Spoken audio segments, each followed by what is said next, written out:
how do these groups manage to get money from the, because they get government money, I think. How do they do that since they're working outside the realm of typical government agencies? He asks, how do they get the money from public coffers to run these sort of projects? It's actually a very good example of it is one of our witnesses who worked for SAIC, Science Applications International Corporation, in La Jolla, California, is the headquarters. And this is one of the crown jewels of the contracting entities that deal with this issue. And SAIC deals with many issues, but they sort of have companies within companies within companies. That's the way it's structured. And this particular witness, who's one of the Disclosure Project witnesses, was a woman who had been recruited to work for the company. And she was in a program that basically was a room and a bunch of file cabinets. And what she did, they took in millions of dollars based on a grant and or a proposal for funding research. It went into their office, went out the back door of the funds to a black project. And what she and the other people in the office did was gin up reports that would go back to the government and to the auditors that were completely bogus. And when she asked, where is this, what's the real research going on with this money, she was shown a file just full of these empty reports. So obviously that's fraud, but that is how they work. So for example, the B-2 stealth bomber might cost a few $100 million actually to build. They tell the Congress they cost $2 billion apiece. Well, the other missing $1.3 billion goes into the EMGs, the electromagnetogravitics or other unacknowledged special access projects. So this is sort of just the way it is done. And because of the nature of top secret compartmented, top secret TSI, TSSCI, top secret special compartmented intelligence, when you get to the unacknowledged level, nobody unless you're in that compartment, you're not going to report anything out to any external person.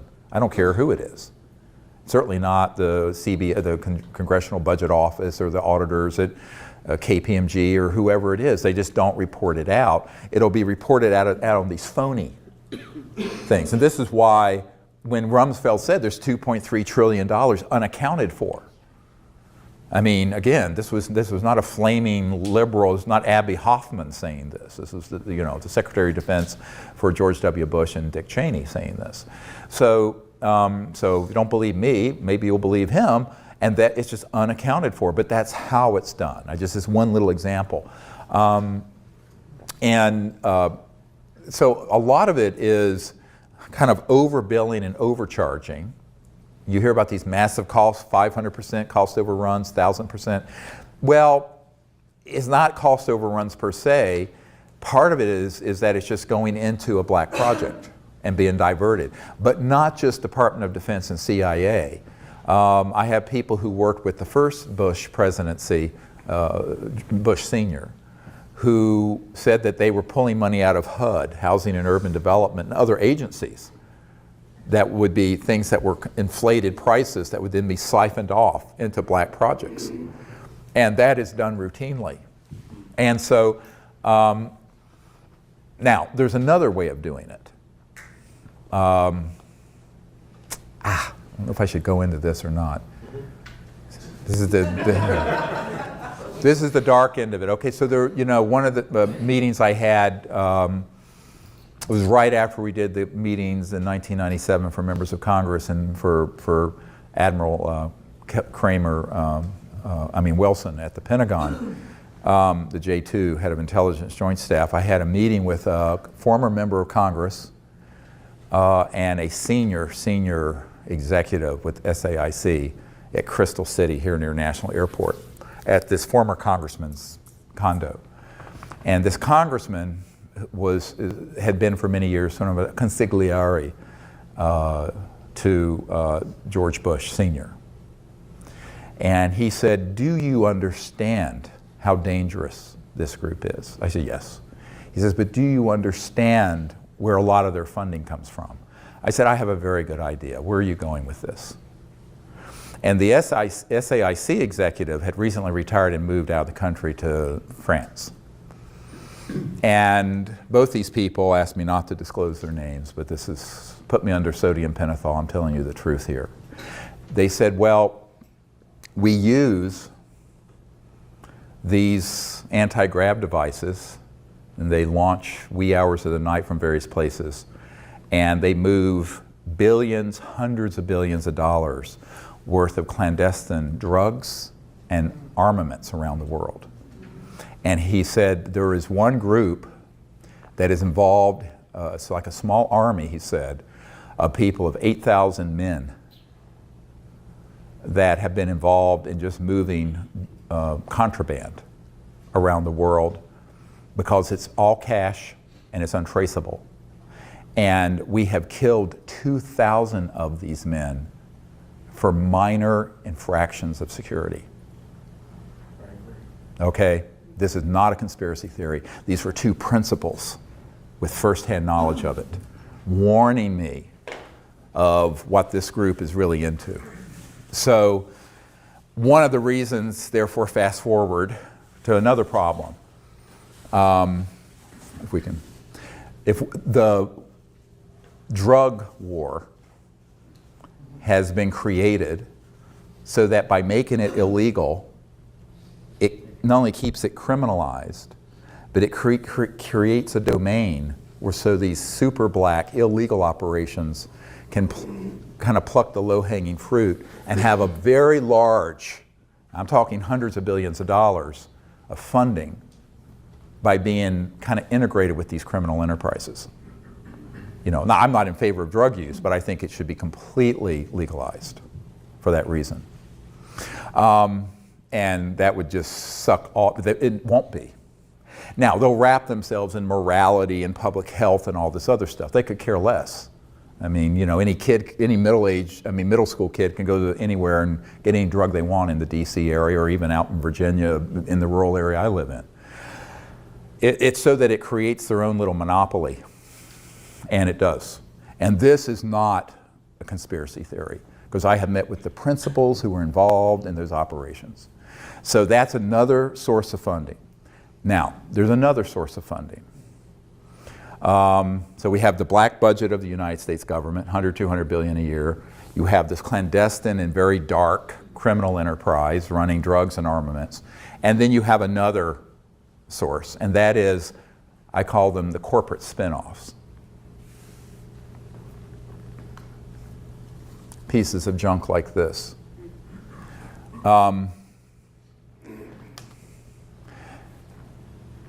technologies at Murray Hill facility, AT&T in the early days, Bell Labs, Lockheed. There's a lot of technologies that have been spun out of, as Colonel Corso said in The Day After Roswell, that were studied that have made their way into the public.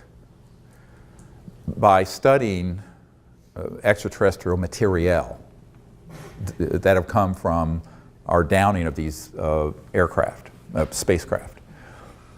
Those end up going first into these unacknowledged projects, but then they get moved into their corporate partners and then get monetized as a product. Fiber optic, integrated circuits, computerization, miniaturization, special material sciences, a lot, night vision technology. A lot of these things came out of those classified projects that were studying ET technologies. Now what they've held back are the energy generation and propulsion systems. But they have monetized and become enormously wealthy through these others that have been monetized. Now, we the taxpayers have paid for that research, but it ends up getting a patent and gets spun out as, look what we invented. Now, most people, you know, and it's interesting that this guy named Thiel, who was one of the co-founders of PayPal, I believe, recently said in an interview with Fareed Zakaria on CNN that there has been no real discoveries and progress technologically in 50 or 60 years. And this was on CNN. It still takes you the same amount of time to go from JFK to Paris now as it did in 1964, 50 years ago. And that basically what we've done is sort of tinker around the edges. Now, I know people, when they hear me say this, the people in Silicon Valley and who think they're high tech with this, I mean, we had telephones 100 and some years ago, so, are just like appalled. I said, yeah, but the internet was developed by DARPA, the Defense Advanced Research Projects Administration. The technologies that are in here were spun out of these covert programs, and then people innovated them. They did innovation and applications, not discovery.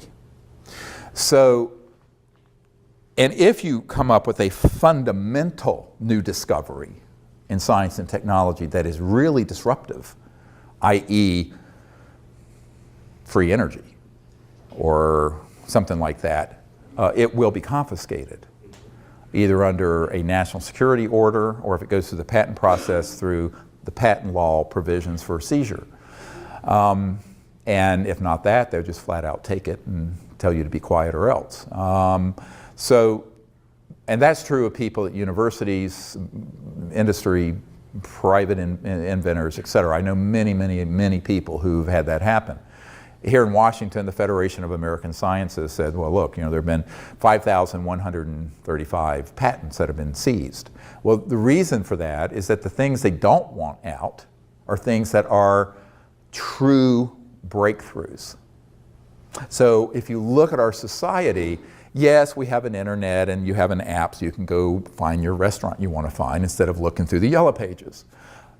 But it's just the yellow pages is digitized. It's no big deal. We're still running this thing and all the lights in this building off a coal-fired power plant from the 1800s. Your car is the same engine Mercedes had in the 1800s, internal combustion. The jet engines were developed in the 30s, invented. Rockets, 40s.